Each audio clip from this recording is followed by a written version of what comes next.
Saudara-saudariku yang terkasih, salam damai sejahtera, berkah dalam. Kita berjumpa dalam belajar Alkitab sambil merenung. Bahan kita dari Injil Lukas bab 2 ayat 41 sampai 51. Nah, ini tema kita berkaitan dengan hati tak bernoda Santa Perawan Maria. Baik saudara-saudari, sebelum kita lanjut, mohon dibantu untuk subscribe, bagikan kepada teman-teman di grup-grup yang saudara ikuti, dan juga berikan like serta beri komentar saudara sebagai sharing di kolom komentar.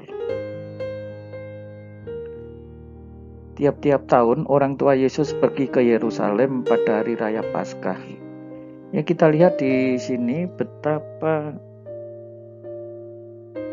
rajin ya orang tua Yesus pergi ke Yerusalem. Padahal ini perlu kita ketahui, perjalanan dari Nazaret ke Yerusalem itu memerlukan waktu tempuh 3 hari.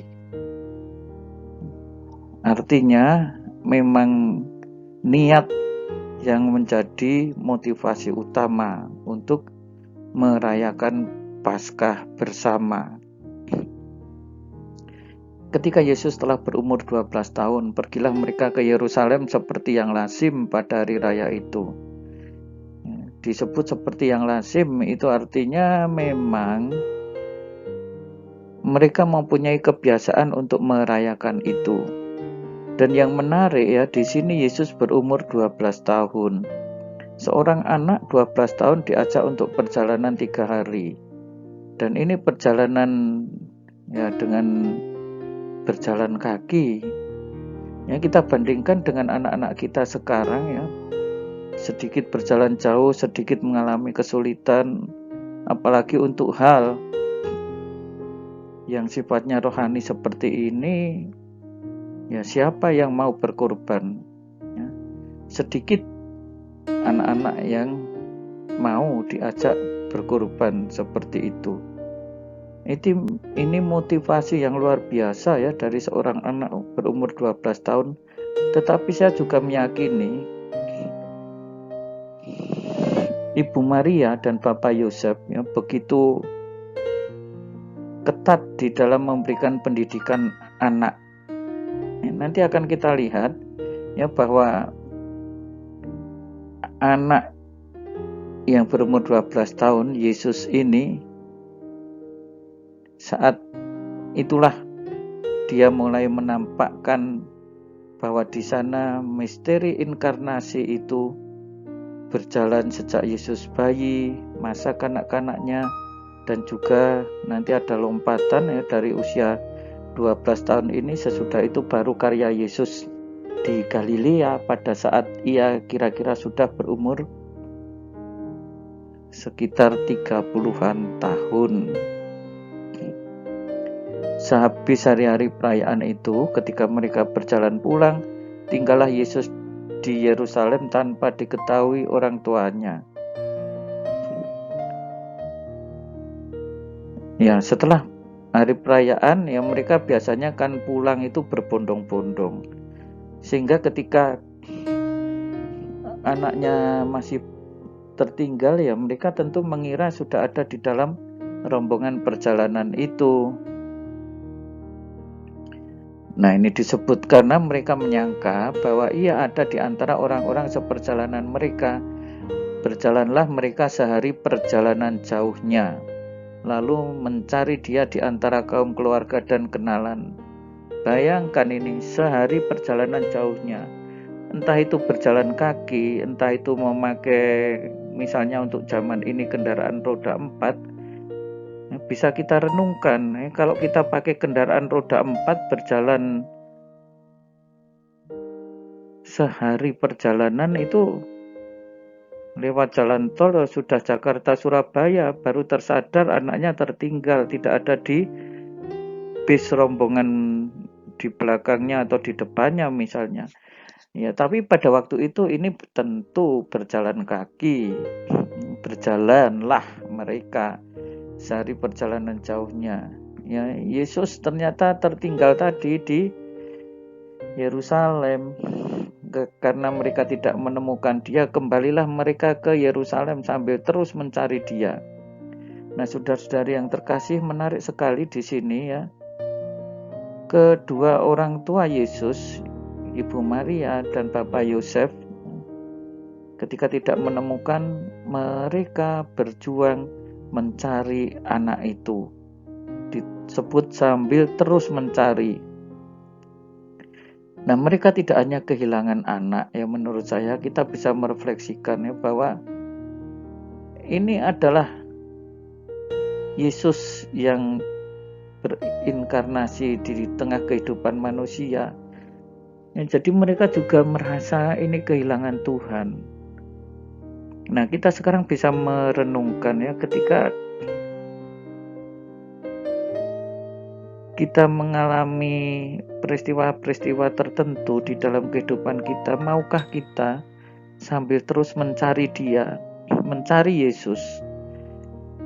Tidak mudah bagi kita untuk terus mencari Yesus ya, ketika di dalam kesulitan. Bahkan dengan mudah malah justru kita menuduh Tuhan telah meninggalkan kita. Nah, ini sangat ironis ya. Sesudah 3 hari mereka menemukan dia dalam bait Allah.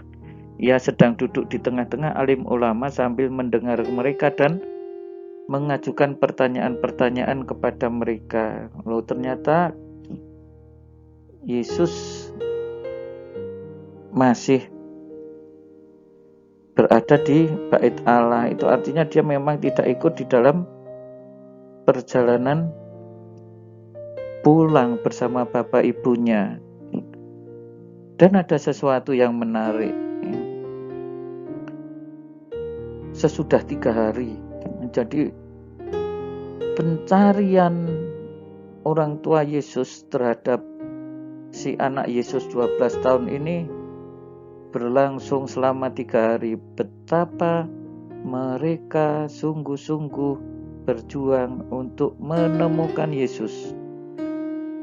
Nah, di dalam kehidupan kita bisa merenung, ya kan?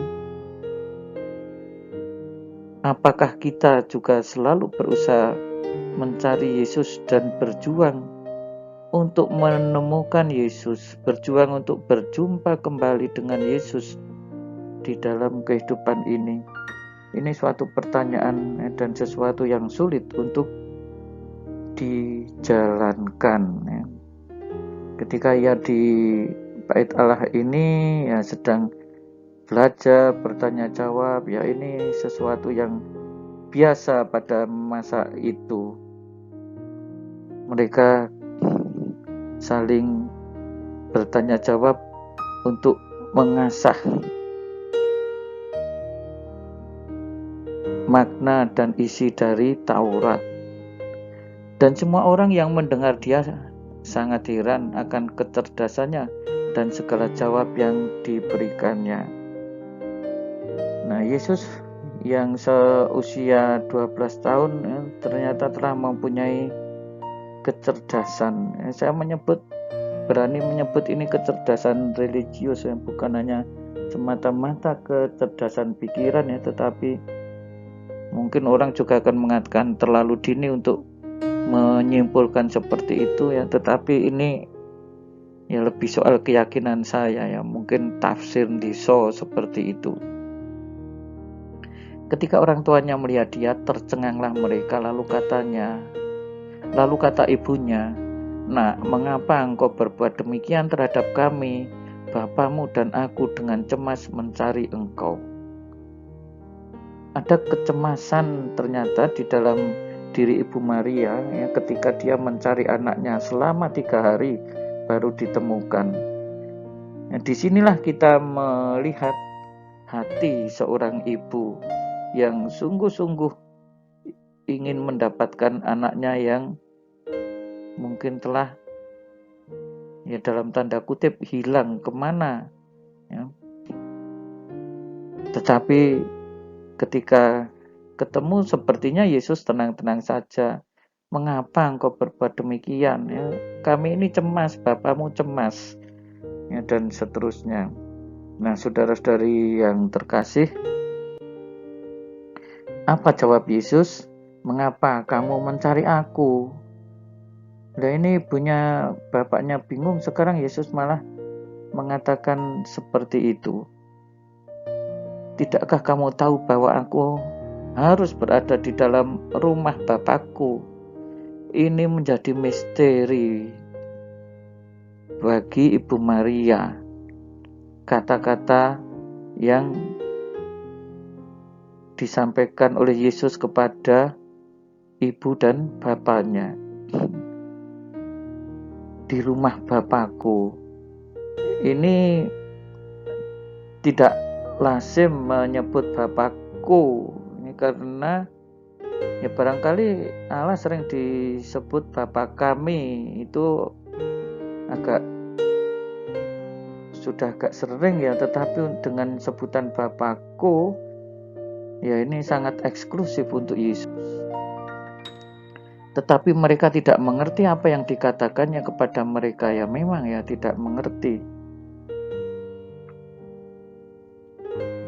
Lalu ia pulang bersama-sama mereka ke Nazaret, dan ia tetap hidup dalam asuhan mereka. Nah, saudara-saudari yang terkasih, akhirnya sekarang Yesus mau pulang ke Nazaret. Ya, meskipun dia mengatakan aku harus berada di rumah Bapakku. Ya, ini menjadi pertanyaan besar bagi Ibu Maria. Namun kita juga melihat sesuatu yang menarik, bahwa pada akhirnya ia ikut pulang ke Nazaret. Itu artinya apa? Ia masih di dalam pengasuhan Bapak Yosef dan juga Ibu Maria. Ya, kepatuhan seorang anak untuk diasuh oleh orang tuanya, dan ini kiranya bisa menjadi teladan bagi anak-anak ya, bagaimana anak-anak kita itu diasuh dan dididik sedemikian rupa ya, sehingga ya ia tetap hidup dalam asuhan orang tuanya. Ya, bukan anak yang berjalan sendiri tanpa rel yang jelas. Ya, bukan seorang anak yang mengikuti dan menuruti kemauan sendiri. Ini orang tua harus membimbing, dan ibunya menyimpan semua perkara itu di dalam hatinya.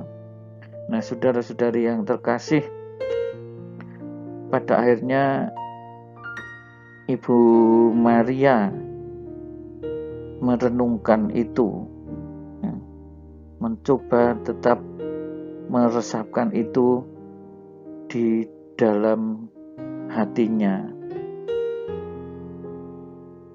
Ketaatan Yesus dalam bimbingan ibunya, tetapi ibunya menyadari bahwa anak ini memang ya buah dari inkarnasi dari Allah, dan Ibu Maria tetap menyimpan semuanya itu di dalam hati sambil terus merenungkan kembali kehidupan mereka bersama Yesus putranya. Nah, saudara-saudari, sekarang kita bisa merenungkan ya bagaimana di dalam kehidupan ini ya, kita selalu mencoba merenungkan apa yang menjadi kehendak Tuhan. Ya, Ibu Maria mencoba merenungkan apa yang menjadi kehendak Allah dari peristiwa hilangnya Yesus di bait Allah dan juga diketemukan di sana.